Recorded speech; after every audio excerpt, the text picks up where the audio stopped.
Samahan niyo naman ako sa isang ganap ng aking buhay ngayong araw at nandito nga ako sa kusina kasi walang trabaho yung aking asawa ba.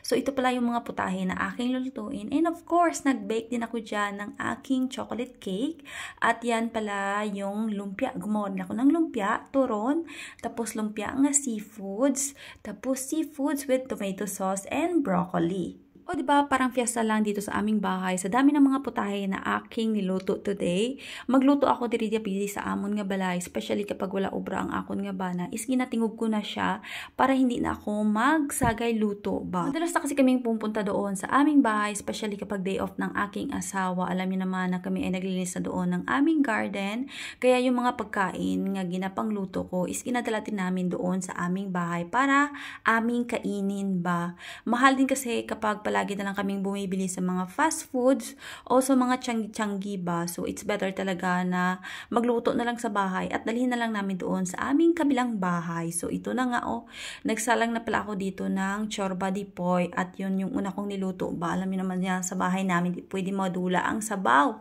nga pagkaon. Then, another one is unlimited nga chicken. Kasi nga, mura lang dito yung chicken sa Romania, kaya yan. Unlimited yung chicken dito sa aming bahay. Balik tayo dito sa chorba, naglagay ako dyan ng pamalakasan nga bors ba, secret ingredients ng chorba. Then, kuha ako naging prito ko nga manok, kaginbulos ko ining oho. Ang ohong is isa man sa paborito nga pagkaon sang akon nga bana. Butangan ko lang ina siya sang manok nga prito ko bala, kagina, kagbutangan ko lang siya sang awos, kag bumbay, kag tomato sauce, ay sampat na ina para sa akon nga bana. Buti na nga lang, is dire-diretso itong aking pagluluto at yung aking yana is nagastay siya sa iyang tatay ba. So, hindi ako nahirapan kapag ako ay nagluluto. So, ito na pala luto na yung aking chorba at luto na rin itong aking manok with tomato sauce and ohong. So, the next naman yung ginagawa ko dito nga nagagisa ako is gagawa nga ako ng gulay nga lumpia. Dahil na-miss ko yung lumpia pa, tapos meron pala akong wrapper na binili noon kay Ate Presyo. So, gagamitin ko siya dito sa paggawa ng aking lumpia. Yung mga ingredients lang dyan na nilagay ko is itong soy sauce, asin, paminta, tsaka yung parang magic sarap dito Tapos, yung mga gulay hindi pang mix ko dira, isari-sari parang bahay kubo ba. Tapos, ito naman pala gumagawa pala ako dito ng chocolate cake kasi requested pa to nung nakaraan ng aking asawa ba.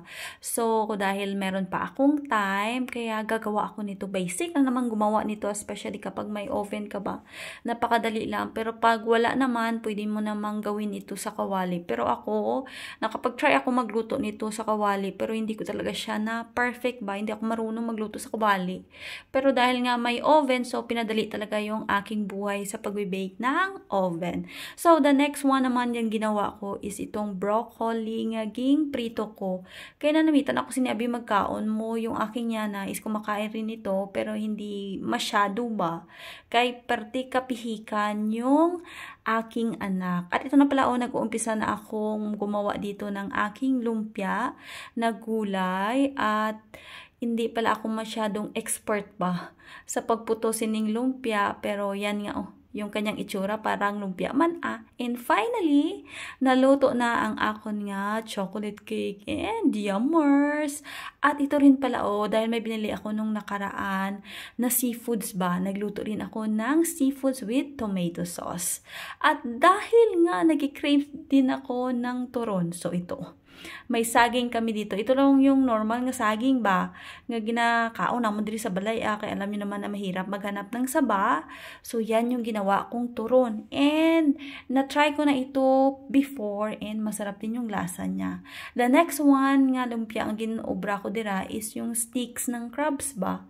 I-try ko rin siya. Naglagay rin ako dyan ng cheese and that's it. Tapos na pala yung aking pag-roll ng aking mga turon.